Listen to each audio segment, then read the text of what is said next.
Hello, friends. Carolyn here from Bombolone and Biscotti.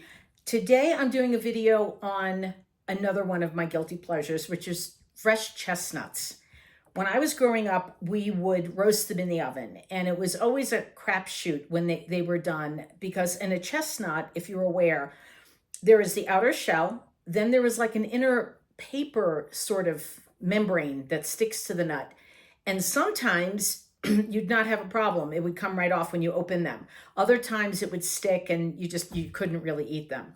So I am trying something new today. I am not roasting them. I am going to steam them in the Instant Pot. But before I get there, I want to show you. This is what a chestnut looks like.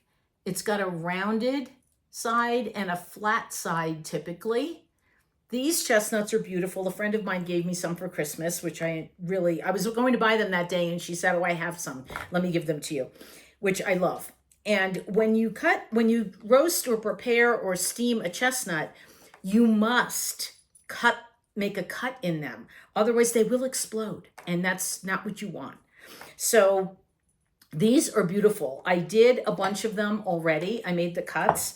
They're juicy. The skin is pliable. So I feel this is going to be very successful. What you do is you make an X. You stick the tip of your knife in and you go down. You don't go all the way through. You just go through the shell and through the membrane into the nut. And then you make an X cut. I don't know if you can see that. Probably not very well. But there is an X cut on that. And I am sticking them in that bowl. And then I'm going to put them in the inner chamber of the Instant Pot, cover them with water. And then I'm going to set the high pressure cooking temperature to pressure cooking temperature to high and cook them for 30 minutes. And then let the pressure go down naturally. And I don't know if this has anything to do with it, but I believe it does. In my altitude, the pressure takes about 18 minutes to drop. So count on this being like a whole hour process before they're done. You drain them, they cool enough for you to handle, and then you peel them. You should peel them when they're warm because then everything should come off. But not blistering hot and not cold. So let's see what we're going to have happen here. I'm going to put them in the pot. I'm going to cover them with water. I use fresh filtered water.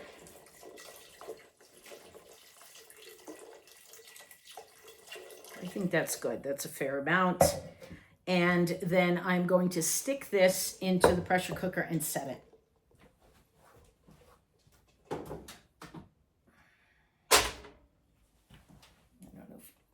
I don't know if you can see that, probably not. It wasn't such a smart idea to put it back here, but there we go. That's the sound you look for. Those of you that are Instant Pot users, you know. And then you've got the temperature gauge. Make sure that your gauge, when you put it on, is not set to release, but it's set to process. I'm going to pressure cook.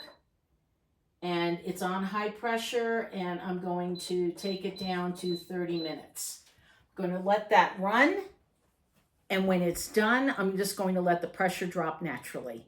And we'll come back and I'll peel a couple, and we'll see how that goes. Hello, I'm back after the chestnuts have steamed and are cool enough to handle. They're still hot, but they're cool enough to handle. And I want to show you something. Look at how beautiful that is. It opened, it's steamed. Now I'm going to peel them. I'm going to peel a few. Oh my goodness, the skin just comes right off, which is what you want. It is usually, in my experience, when I roasted them, extremely difficult to get them peeled some of the time. Right now, they're just gorgeous. So I'm just going to peel them, put them in this dish, and go from there. I will do another one on the video for you, and then I'll come back when they're all done. So this is the shell, this is the casing. They are just gorgeous. And that membrane is not, I just said the membrane, the membrane is not sticking. And if it does stick a little bit, it's easily scraped off. because it's warm and it's very moist. So that makes it easy to remove. Where if this was roasted, I wouldn't be able to get that. I wouldn't be able to get the membrane off. So this comes right off and it is just beautiful. I'm going to finish this and then I will come back to you.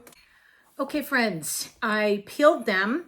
I had about 6 that were rotted and not good. You can't tell that from the outside, only when you start to peel them.